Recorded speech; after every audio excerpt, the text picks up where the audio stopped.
महाराष्ट्र में ओवैसी की रैली में मुस्लिम महिला का विवादित बयान। मुस्लिम महिला बोली, संभाजी महाराज कौन थे? ये धरती निजामों की है। योगी के बटोगे तो कटोगे के नारे से बौखलाएं अकबरुद्दीन ओवैसी। नमस्कार, स्वागत है आपका। आप देख रहे हैं द न्यूज और मैं रानी गुप्ता आपके साथ। इस वक्त की बड़ी अपडेट सामने आ रही है महाराष्ट्र से। दरअसल महाराष्ट्र विधानसभा चुनाव की वोटिंग की तारीख जैसे जैसे पास आ रही है, चुनावी पारा चढ़ता जा रहा है।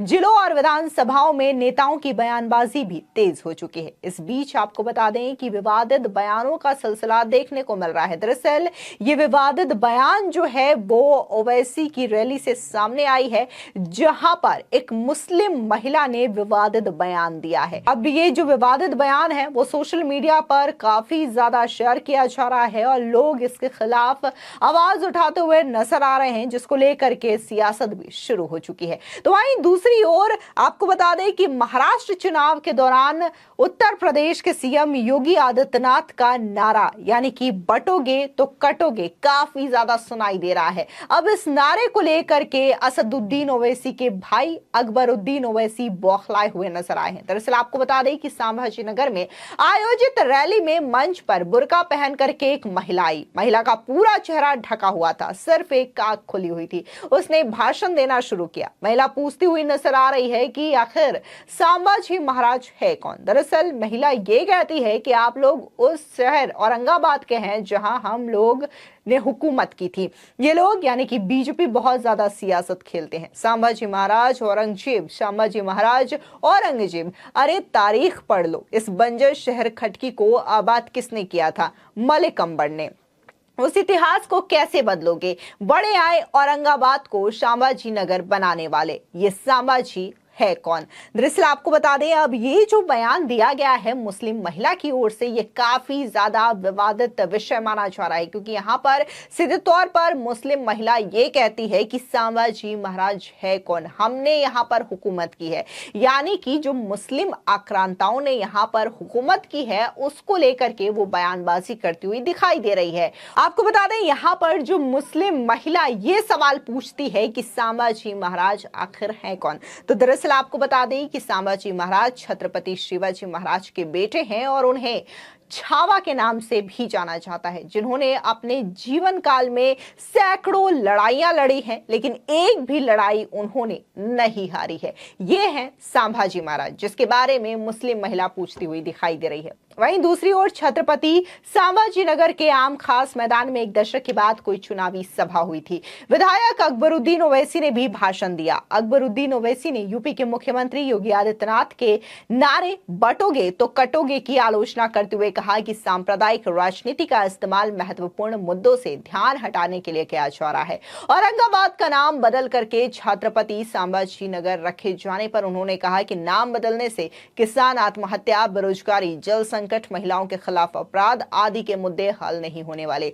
लेकिन जिस तरीके से ये विवादित बयान एक महिला की ओर से दिया गया है, इसको लेकर के काफी ज्यादा टिप्पणी अब देखने को मिल रही है और जाहिर तौर पर ये जो बयान है उससे कहीं ऐसा ना हो कि सिर्फ असदुद्दीन ओवैसी को इसका नुकसान न झेलना पड़े, बल्कि पूरी की पूरी इंडिया अलायंस को भी इसका नुकसान झेलना पड़ सकता है। क्योंकि अगर हम महाराष्ट्र की बात करें तो महाराष्ट्र में छत्रपति शिवाजी महाराज को एक योद्धा के तौर पर देखा जाता है। कई सारे लोग उन्हें अपना आदर्श बताते हैं, मार्गदर्शक बताते हैं, लेकिन जिस तरीके से मुस्लिम महिला ने यह सवाल उठा दिया उनके बेटे संभाजी महाराज को लेकर के, तो इसकी काफी ज्यादा आलोचना की जा रही है। दरअसल आपको बता दें कि मराठा साम्राज्य की स्थापना करने वाले और अपने दिमाग के बूते मुगलों की नाक में दम कर देने वाले छत्रपति शिवाजी महाराज की संतान थे संभाजी महाराज। उन्हें छावा के नाम से भी जाना जाता था। आपको बता दें कि 16 साल की उम्र में अपना पहला युद्ध लड़ने वाले संभाजी महाराज अपने पूरे जीवन में एक भी जंग नहीं हारे हैं। छत्रपति महाराज के तौर पर 9 साल के शासन के दौरान उन्होंने मुगलों और पुर्तगालियों के साथ न जाने कितनी बार लड़ाइयां लड़ी, लेकिन एक भी जंग नहीं हारी। संभाजी के पराक्रम का इतना खौफ था कि औरंगजेब ने कसम खा ली थी कि जब तक उन्हें पकड़ नहीं लिया जाएगा तब तक वो अपना ताजपोशी नहीं रखने वाले। संभाजी के डर से छुटकारा पाने के लिए मुगलों की साजिश ही रचनी पड़ी और धोखे से उन्हें पकड़ा गया था। संभाजी जब तक जीवित रहे उन्होंने औरंगजेब का पूरा भारत फतेह करने का सपना पूरा नहीं होने दिया। अब खैर, जिस तरीके से महाराष्ट्र की सियासत में एक बार फिर से नया मामला तूल पकड़ता हुआ दिखाई दे रहा है और जिस तरीके से विवादित बयान दिया गया है, इसकी घोर निंदा की जा रही है। तो वहीं दूसरी ओर आपको बता दें कि महाराष्ट्र के सीएम एकनाथ शिंदे का बयान भी सामने आया है। उन्होंने किस तरीके का आत्मविश्वास जाहिर किया है कि महाराष्ट्र के चुनाव में महायुति की जीत ही सुनिश्चित है। सुनिए एकनाथ शिंदे का ये बयान। जिन्होंने लाडली बहन योजना को विरोध किया, जो कोर्ट में गए, उनकी नीयत झूठ है, नीयत में खोट है। और जिन्होंने विरोध किया है वो क्या लाडली बहना को पैसा देंगे? और हमारी लाडली बहना, उनका सरकार, महायुति की सरकार या फिर आएगी और हम जो बोलते हैं वही करेंगे। और जिन्होंने ये लाडली बहना के खिलाफ कोर्ट में गए, महालक्ष्मी लेकर आ रहे हैं सर, 3000 देंगे और स्टाइपेंड किसानों के लिए भी वादे किए हैं। ये वादे उन्होंने कई जगह किए हैं। उन्होंने कर्नाटक में भी किए, उन्होंने राजस्थान में भी किए, उन्होंने हिमाचल में भी किए, लेकिन बाद में कहते हैं प्रिंटिंग मिस्टेक हो गई, बोलते हमारे पास पैसे नहीं है, केंद्र से पैसे मांगते हैं। ये झूठे लोग हैं, फरेबी लोग हैं, ये विश्वास रखने लायक लोग नहीं है। ये राहुल गांधी जी ने तो उन्होंने तो कहा था कि खटखटाकट दे दो, खटखटाकट दे दो। खटखटाकट तो दिया नहीं, लेकिन हम लोगों ने पटापट दिए हमारी लाडली बहनों के खाते में 5 इंस्टॉलमेंट। लेकिन सर वो कह रहे संविधान में अभी संविधान का फेक नैरेटिव नहीं चलेगा।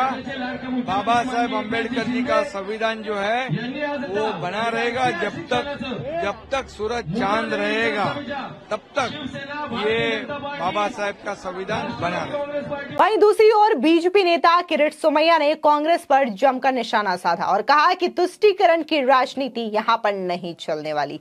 सुनिए किरीट सोमैया क्या कुछ कह रहे हैं। कांग्रेस यानी 1947 की पहले की मुस्लिम लीग बन गई है।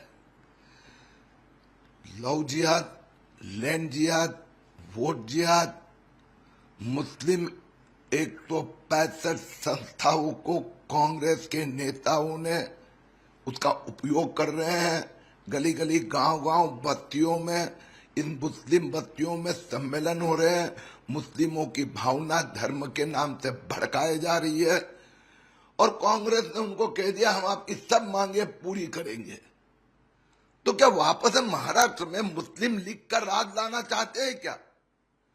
हम भी जा रहे हैं, प्रत्येक बस्ती में जाकर हम कह रहे हैं कि कांग्रेस का, मुस्लिम लीग का लव जिहाद, लैंड जिहाद, वोट जिहाद नहीं चलेगा।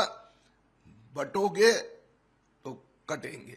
इसके अलावा आपको बता दें कि राजस्थान के सीएम भजनलाल शर्मा का बयान भी सामने आया है, जिनका कहना है कि महाराष्ट्र में बीजेपी और महायुति की जीत तय है। सुनिए भजनलाल शर्मा का ये बयान। मैं कहना चाहता हूं, महाआघाड़ी जो है, ये चुनाव आते आते जिस तरह की भाषा बोलते हैं और जनता को बरगलाने का काम करते हैं, जनता को बांटने का काम करते हैं, जनता उसको समझ चुकी है।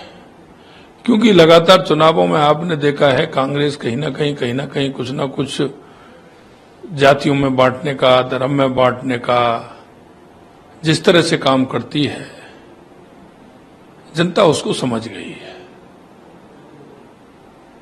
जनता ये भी जानती है कि इनको इतना मौका मिला था, इन्होंने क्या किया है। देश की जनता का, महाराष्ट्र की जनता का, देश के यशस्वी प्रधानमंत्री नरेंद्र मोदी जी पर भरोसा है। वो उन पर भरोसा करती है और जब वो उन पर भरोसा करती है तो उनको पता है कि देश के यशस्वी प्रधानमंत्री नरेंद्र मोदी जी की हर प्रदेश के प्रति और देश के प्रति जो उनकी सकारात्मक सोच है और सकारात्मक उनका विजन है विकास का, वो देश की जनता जानती है। इसलिए मैं कहना चाहता हूं, महाराष्ट्र के अंदर मैं आज आया हूं और मैंने देखा है जो यहाँ के लोगों में उत्साह है, उमंग है, और जो देश के यशस्वी प्रधानमंत्री नरेंद्र मोदी जी के नेतृत्व में वो डबल इंजन की सरकार यहाँ बनाना चाहते हैं। और मैं कह सकता हूं कि पुनः महाराष्ट्र के अंदर देश के यशस्वी प्रधानमंत्री नरेंद्र मोदी जी के नेतृत्व में हमारी सरकार बनेगी और यहाँ का विकास डबल इंजन की सरकार करेगी, ये लोगों को विश्वास है। फिलहाल इस पूरे मामले को लेकर के आपकी क्या राय है, हमारे कमेंट सेक्शन में जरूर बताएं। धन्यवाद।